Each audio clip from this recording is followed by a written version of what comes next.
Boa tarde, estamos começando aqui uma entrevista com o governador Davi Almeida pela página do Amazonas Atual no Facebook, com a participação do Kleber Oliveira, e eu sou Valmir Lima. Boa tarde, governador. Boa tarde, professor Valmir, boa tarde, Kleber, boa tarde a você que nos acompanha ao vivo aqui no Amazonas Atual. Governador, nós queremos começar essa entrevista falando dessa decisão que foi tomada ontem pelo governador em exercício Flávio Pascarelli, presidente do Tribunal de Justiça, que concedeu aí a promoção para os praças e o reajuste escalonado da Polícia Civil, né? Era uma coisa que o senhor ia fazer e o Flávio Pascarelli acabou fazendo. Como é que foi isso? Eu quero aqui primeiro parabenizar o desembargador Flávio Pascarelli pela sua postura, pela sua conduta. Nós estávamos apurando toda essa situação, estávamos analisando toda a situação com relação à polícia, monitorando. Existia uma grande insatisfação em função de um bom tempo que não havia as promoções e também a Polícia Civil com relação ao escalonamento. E nós fizemos os ajustes necessários, as economias necessárias, fizemos a engenharia financeira e administrativa necessária para que nós pudéssemos chegar agora em maio, na verdade em junho, que foi prometido pelo ex-governador, em que ele concederia as promoções e pagaria o escalonamento. Existiam algumas decisões judiciais que respaldavam esse aumento, que respaldavam o escalonamento, que respaldam as promoções da Polícia Militar, e decisão judicial não se discute, se cumpre. Porém, nós estamos no período das condutas vedadas, né? E eu falava isso na sexta-feira passada, quando eu entregava os helicópteros e as viaturas da polícia, mostrando para os servidores da segurança pública do Estado, inclusive o Corpo de Bombeiros, da necessidade de uma espera, de um pouco mais de paciência, em função de estarmos no período eleitoral.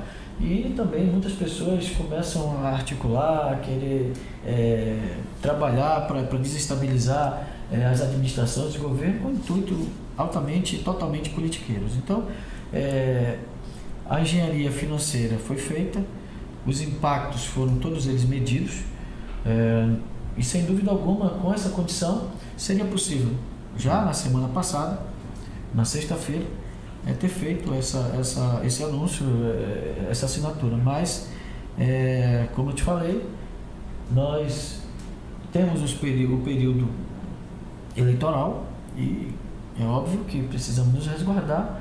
E ontem estive em Brasília para resolver questões conjunturais do governo com relação ao Banco do Brasil, ao empréstimo, e também uma coisa que ninguém está falando, mas a renovação do CRP, o Certificado de Regularidade Previdenciária, que vence no próximo domingo. E eu vejo poucos jornalistas, poucos meios de comunicação falando isso. Isso é muito importante, depois eu abordo isso. Sim. E o que acontece foi que o desembargador Flávio Pascarelli, na sua atribuição de governador em exercício, cumpriu uma determinação judicial e fez a assinatura. Agora, isso não foi uma coisa combinada para livrar o senhor de um desgaste político? Não, de forma alguma. Uma medida O ato estava pronto para eu assinar, já na semana passada. Uhum. Tudo foi feito para que pudesse assinar.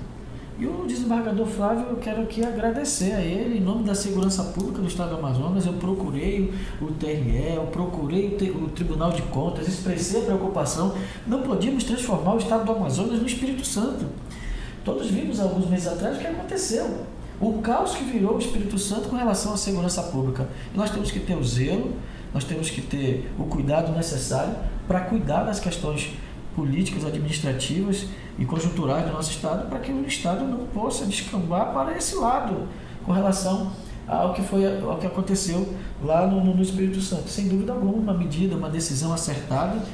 Não me convém aqui com relação a egos e vaidades. Eu fico muito feliz de poder estar aqui parabenizando o desembargador Flávio, porque ele foi, sem dúvida alguma, aquele que assinou, que chancelou esse ganho das categorias da segurança pública do Estado do Amazonas. Agora, além dessa questão dos policiais, governador, tem a pendência dos concursos públicos, né?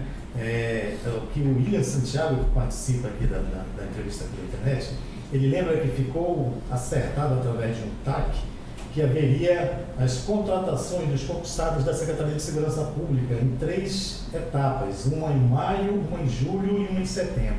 A de maio já saiu, a de julho ainda não. E como é que fica essa questão, inclusive com essa questão dos concursados da Suzano? Estão acampados, inclusive. Veja bem, o Brasil mudou.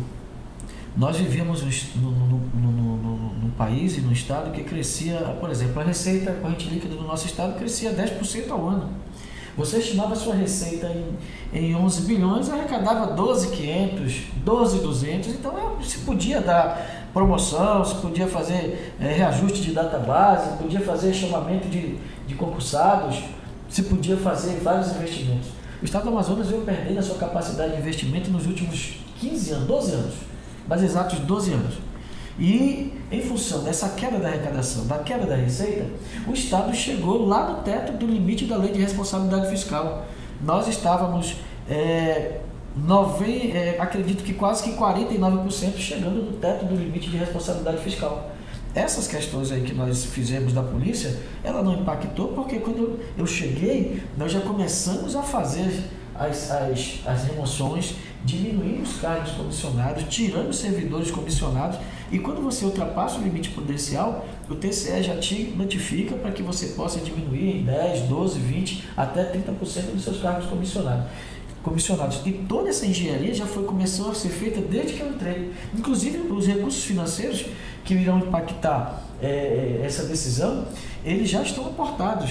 Desde a primeira semana nós começamos a economizar dinheiro e nós já temos os recursos, já tínhamos, inclusive, não é somente, Valmir, né, Kleber, só assinar o ato das promoções. Você tem que fazer um destaque orçamentário para saber de onde vai sair aquela receita, para cumprir essa despesa. E tudo já estava pronto em função de tudo aquilo que nós fizemos anteriormente. Isso pelo governo passado ou pelo seu governo? Não, nós. Já tínhamos agora, nós economizamos em torno de 22, 23 milhões só para a Polícia Militar. Com relação à Polícia Civil, o acordo com a Polícia Civil é que essa assinatura, os impactos financeiros do escalonamento só surtirão efeitos a partir da chegada do recurso da repatriação, que chega agora no final de julho, e os impactos financeiros só chegarão, então, aos cofres públicos no final de agosto para a Polícia Civil. Para a Polícia Militar, ainda existe essa questão burocrática, e aqueles que derem tempo de receber já ainda em agosto, em julho, eles receberão. Sabendo, então, que nós estamos fechando a folha já do mês de julho. Então, é uma dificuldade muito grande, porque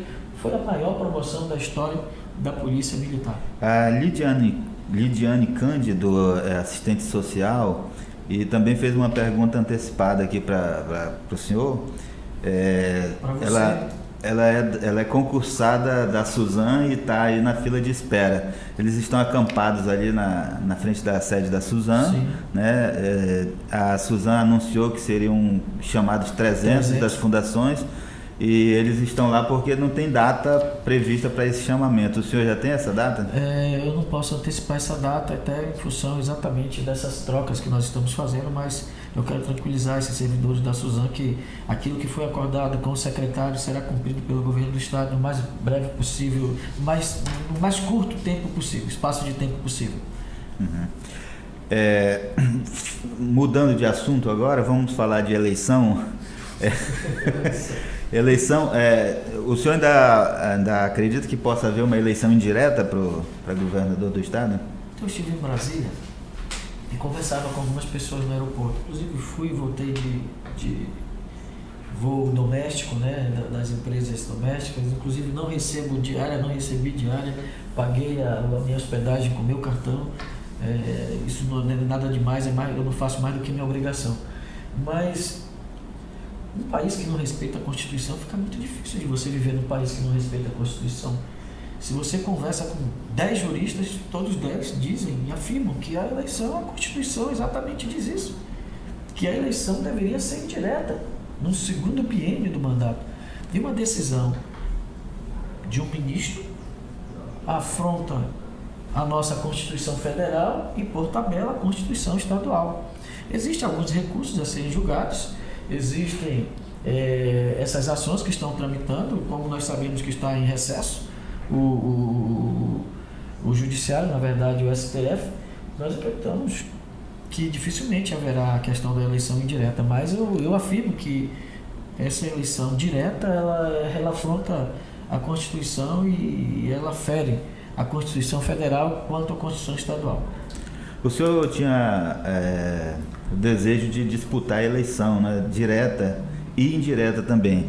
O partido vetou a sua candidatura, né, e apoiou a candidatura do ex-governador Amazonino Mendes, e o senhor resolveu apoiar a candidatura da Rebeca Garcia. Tendo eleição indireta, é possível o senhor ser candidato? Sim. Indireta? O partido não pode vetar? Não, independe do partido a indicação para a eleição indireta. Se engana aqueles que pensam que precisa do partido indicar o candidato. Qualquer um pode ser candidato. Você registra a sua chapa, a sua candidatura, na verdade, e você pode ser candidato. Independe da indicação partidária. Você precisa estar filiado a um partido político. Eu estou filiado ao PSD e se houver uma eleição direta, eu não preciso da indicação do partido para ser candidato. Porque se precisasse, com certeza eu não teria. O senhor dentro do partido sofreu algum tipo de ameaça? Não. Foi uma decisão meramente uma opção da presidência estadual do partido. Não me pergunte o motivo. É uma decisão pessoal do presidente. E eu, como eu tenho dito, eu sou jovem, né? Eu tenho um futuro pela frente, Deus sabe o que vem pela frente, talvez esteja me livrando de algo agora para me poder oportunizar uma conquista na frente, eu não sei, eu já sublimei, Kleber. Agora, na eleição direta, governador, o senhor decidiu apoiar a Rebeca Garcia, e num discurso de apoio a ela, o senhor fez um discurso, inclusive, de enfrentamento. Esse enfrentamento é para valer ou é um enfrentamento de campanha eleitoral? É o seguinte, Kleber, professor Valmir, quando assumi o governo, todos achavam que eu seria conduzido ou dominado, iriam mandar, eu ia receber ordem, eles iriam dar ordens e eu iria acatar. E vocês estão vendo que não é assim, né? Eu faço aquilo que vem diante de mim com a convicção de que eu estou fazendo a coisa certa. E eu não achavam que iriam me conduzir e me comandar. Depois pediram para que eu se fosse um magistrado na eleição. Me tiraram o direito de ser candidato e ainda disseram para eu ser magistrado. Isso foi o senador Eduardo Braga que pediu para o senhor ser magistrado? Todos pediram. Todos achavam que eu iria ficar no governo e iriam continuar mandando no governo. E eu penso que não é esse o meu papel, como presidente licenciado da Assembleia e governador em exercício, ficar recebendo ordem de A, B ou C. Então, eu tenho minha postura, eu tenho minha independência e estou administrando o Estado nesses 2 meses da forma que vocês têm visto. E achavam que eu estava brincando de apoiar a Rebeca Garcia. Eu não estou brincando de apoiar a Rebeca. Eu estou apoiando efetivamente a Rebeca, vou apoiá-la, irei trabalhar fora do meu horário de trabalho. Já dizer isso, inclusive quero aqui alertar todos os servidores estaduais, públicos, que não façam campanha no horário de trabalho. Já recebi algumas denúncias que vamos tornar público. Pessoas utilizando no interior do estado a máquina do estado, a estrutura do estado, das prefeituras, em prol de candidaturas que não a que nós apoiamos. Então nós vamos tomar as atitudes necessárias a partir de segunda-feira. Quero crer que nós possamos, sem dúvida alguma, tomar essas atitudes. E eu não vi. Eu vou apoiar a Rebeca porque acredito que seja a Rebeca aquela que irá fazer a transição, aquela candidata que vai fazer a renovação na história política do nosso estado já nesse pleito.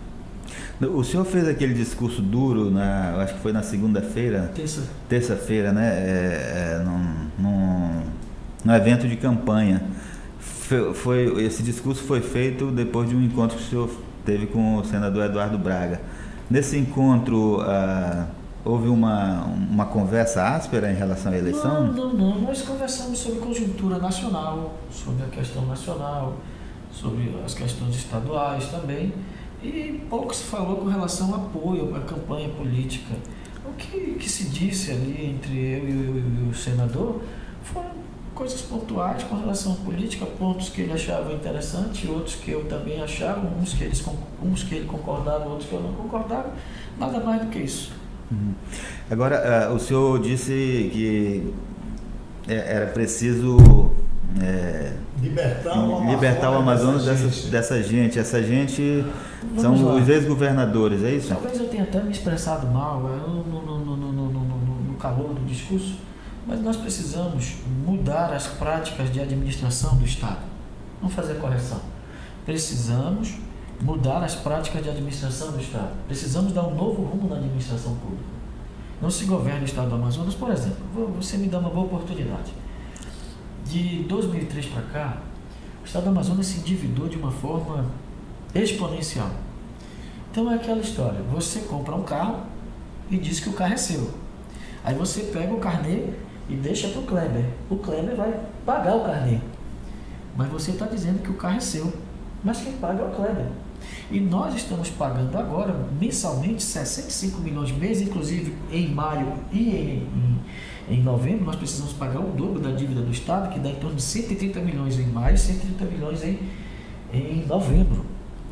Dívidas e empréstimos contraídos para fazer o Prosamin, para fazer a arena, para fazer a ponte, para fazer o programa, tudo isso no momento em que o Estado dispunha de recursos para investimento, tinha capacidade de investimento e não precisava desse endividamento. Aí chegou o BID e disse assim, olha, eu tenho dinheiro para vocês e vocês começam a pegar dinheiro aqui comigo para pagar com 5 anos de carência.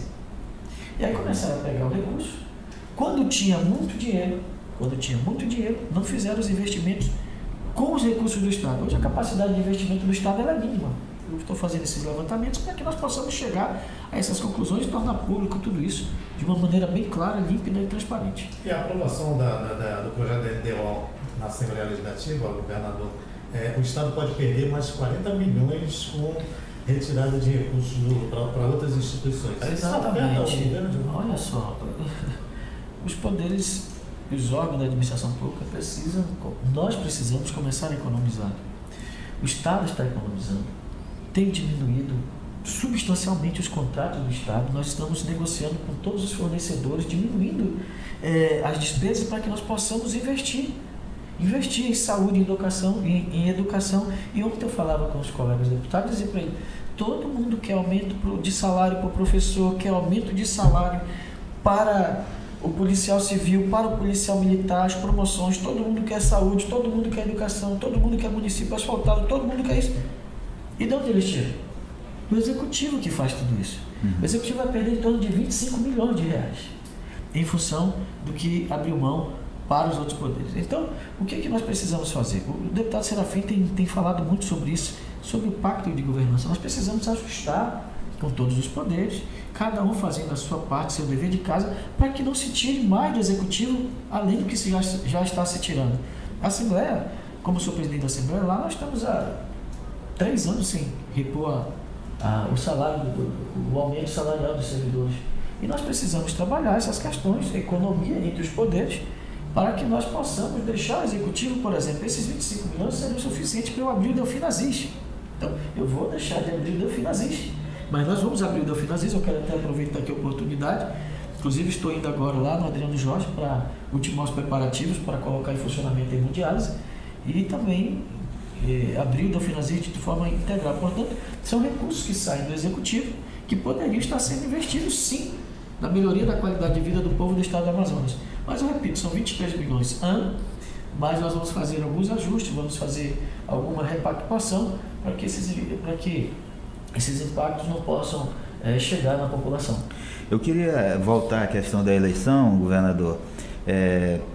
Primeiro, para questionar o seguinte, a gente recebeu até uma pergunta antecipada, porque divulgamos na internet, né, no Facebook, a entrevista, e as pessoas começaram a fazer perguntas. Uma delas dizia que está sendo o governador está usando a máquina para apoiar a candidatura da Rebeca Garcia. Inclusive citaram a SEDUC como uma das instituições, uma das secretarias que está sendo aparelhada.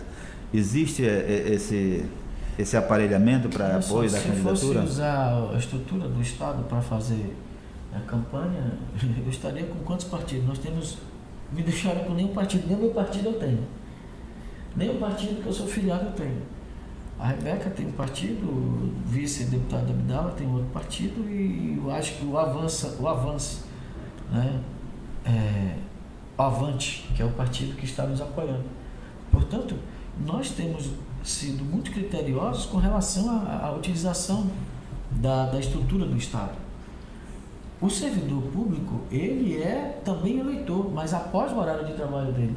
E nós vamos mostrar exatamente isso a partir da semana que vem, quem está querendo usar a estrutura do Estado em prol de quem e de qual candidatura.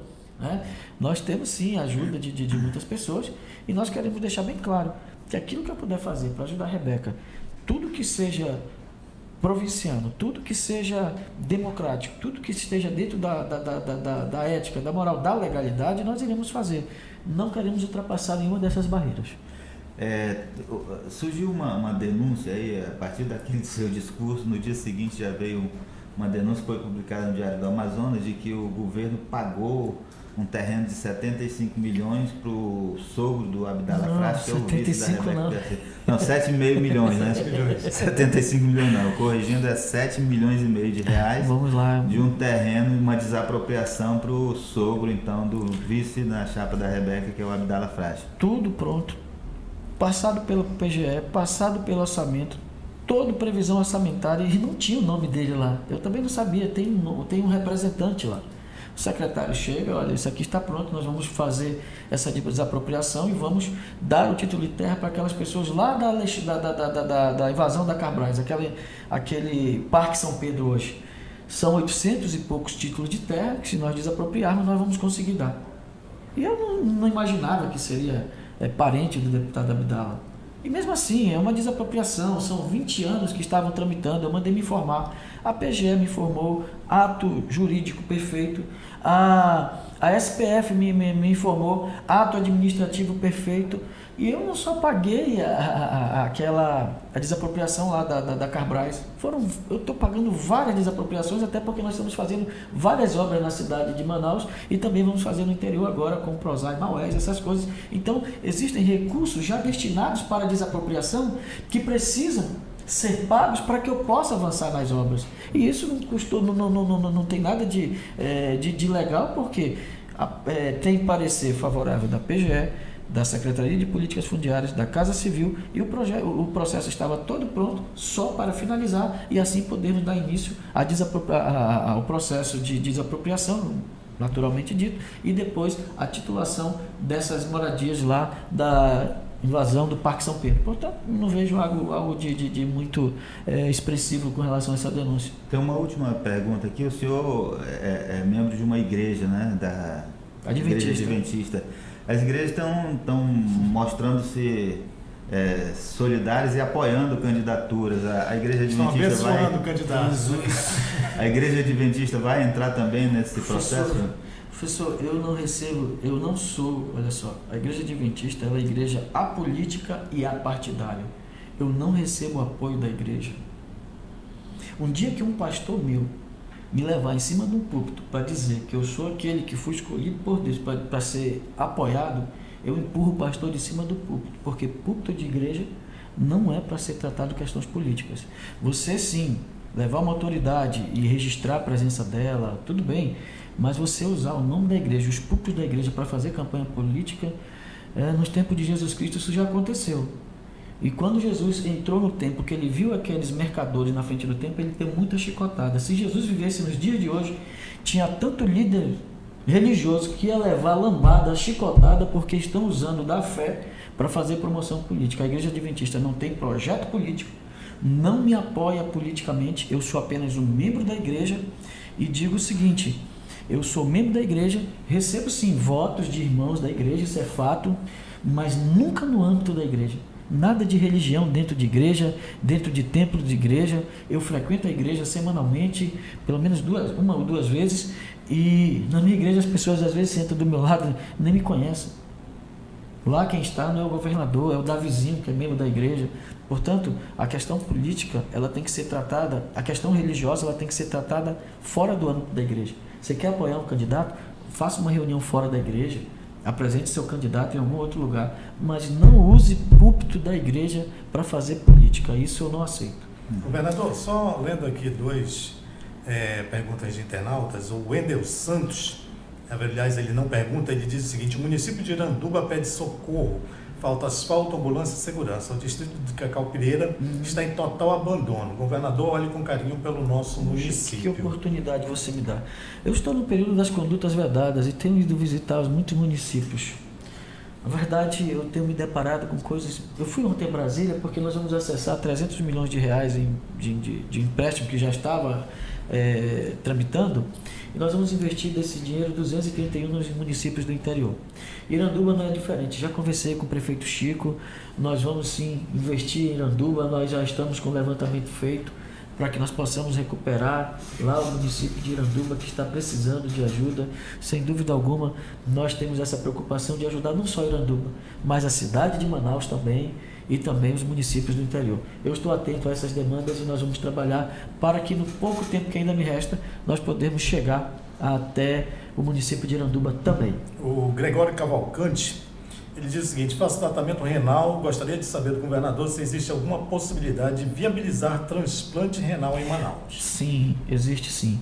Inclusive eu saio daqui e estou indo ao Adriano Jorge. Nós estamos, eu acredito que nos próximos 15 dias, liberando a obra e equipando lá o Adriano Jorge para que nós possamos fazer as hemodiálises lá no Adriano Jorge, diminuindo assim a fila e o sofrimento de muitas pessoas. Nós temos a intenção de abrir aqui também nos próximos 15 dias o Delfim Aziz, onde nós temos 11 centros cirúrgicos, trabalhar com a questão dos renais, do transplante. Tem um doutor chamado Dr. Técio, que já atuou aqui no nosso estado.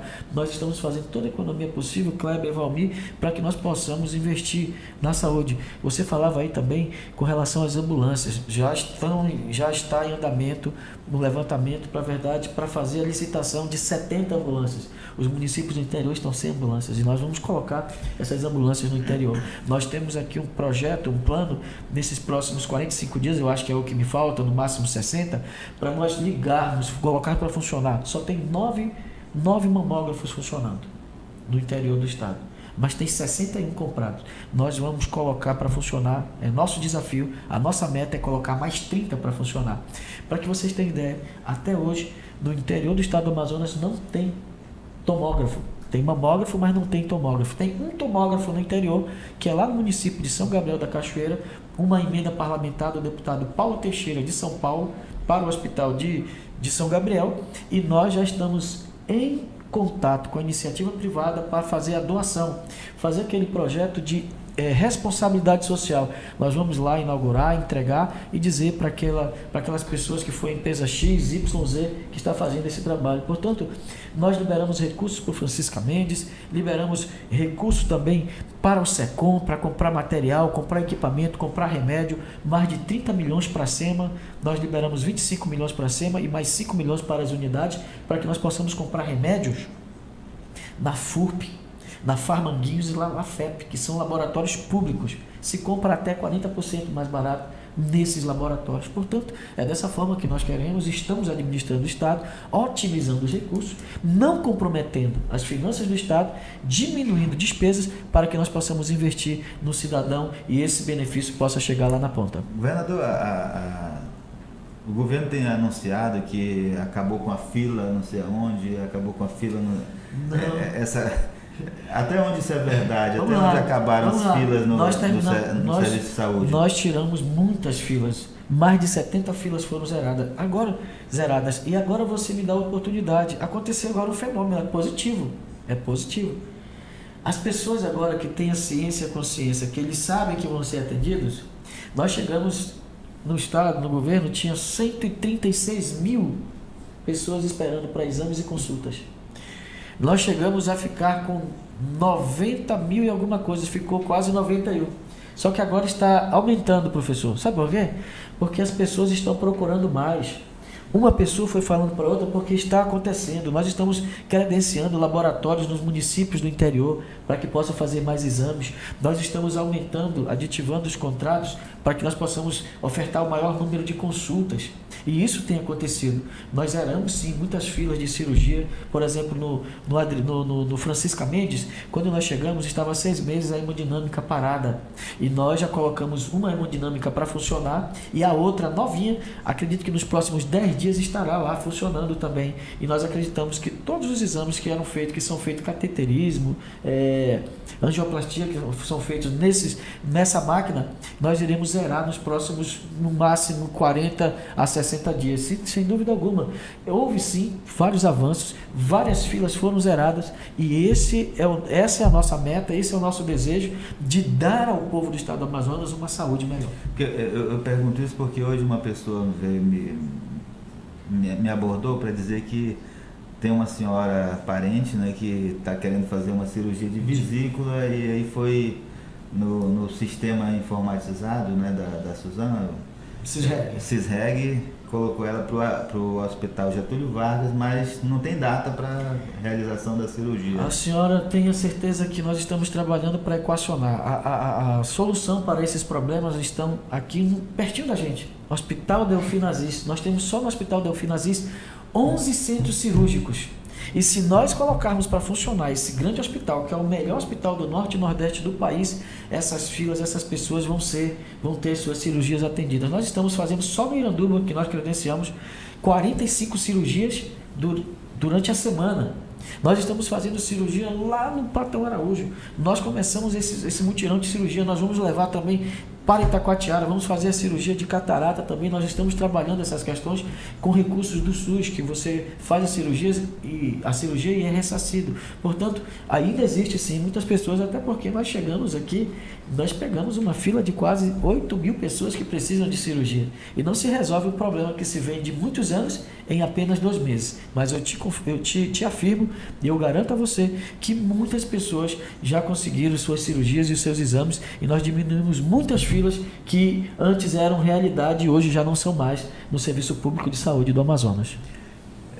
Governador, vamos para a nossa última parte da entrevista. A gente vai falar de finanças e da administração em si.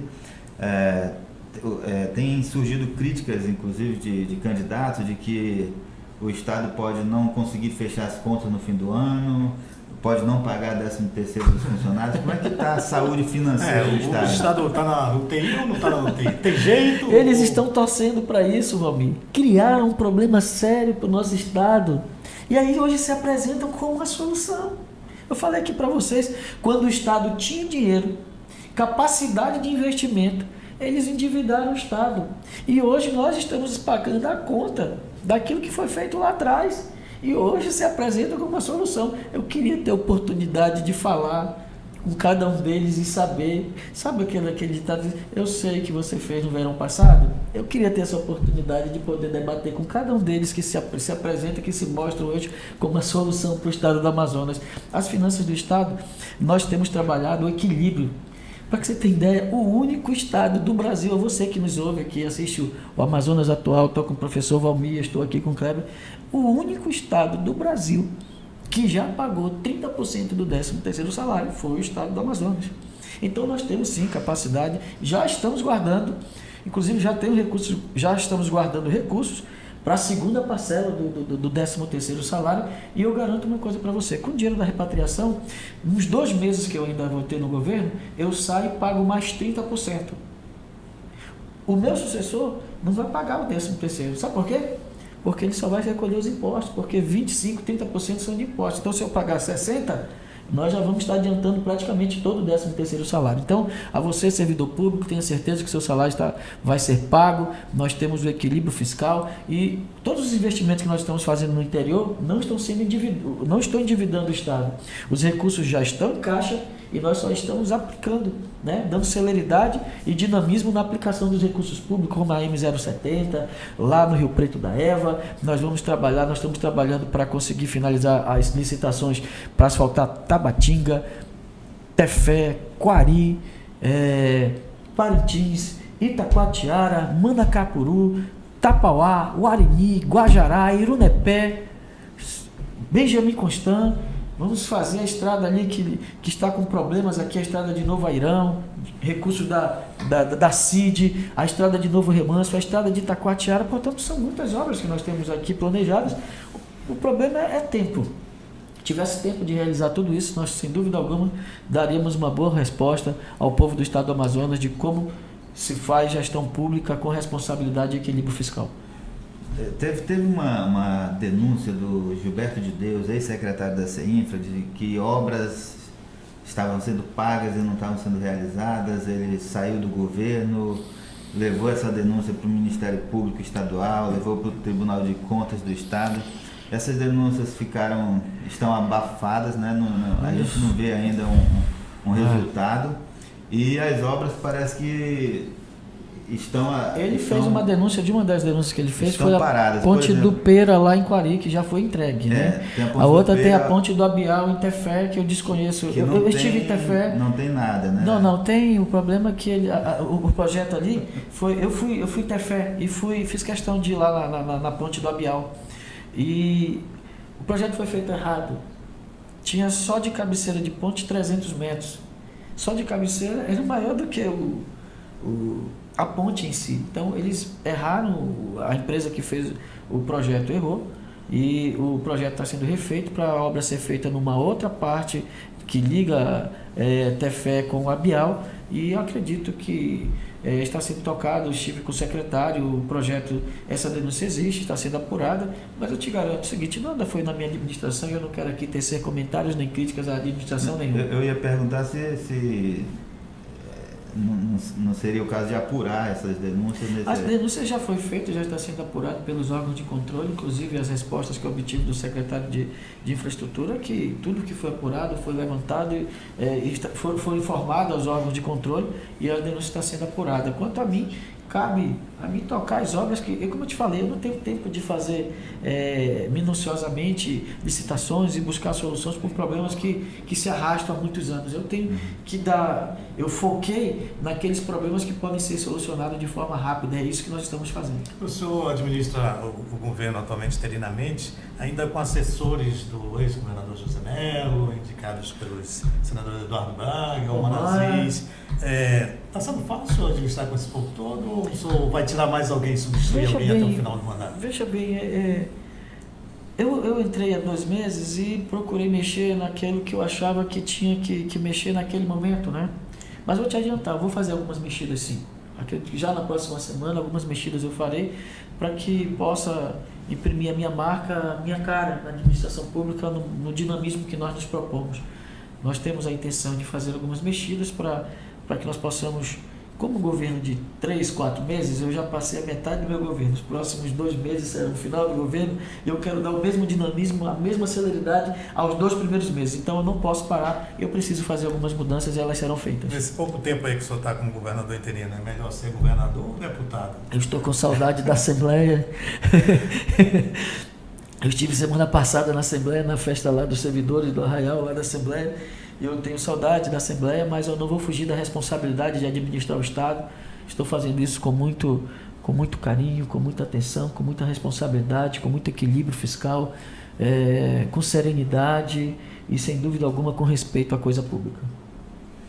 Ok, a gente agradece então a participação, a visita do governador Davi Almeida ao nosso estúdio aqui do Amazonas Atual. Agradecemos a audiência também das pessoas que passaram mensagem, que fizeram perguntas antecipadas. Nós procuramos trazer aqui as perguntas mais gerais, né, das pessoas. As específicas a gente não consegue fazer todas, porque o tempo também é curto, o governador tem um compromisso e essa entrevista começou, inclusive nós tínhamos marcado para as 14 horas, começou às 15, porque o governador voltou de Brasília hoje, chegou tarde, ainda tinha um compromisso às 15 horas. Né?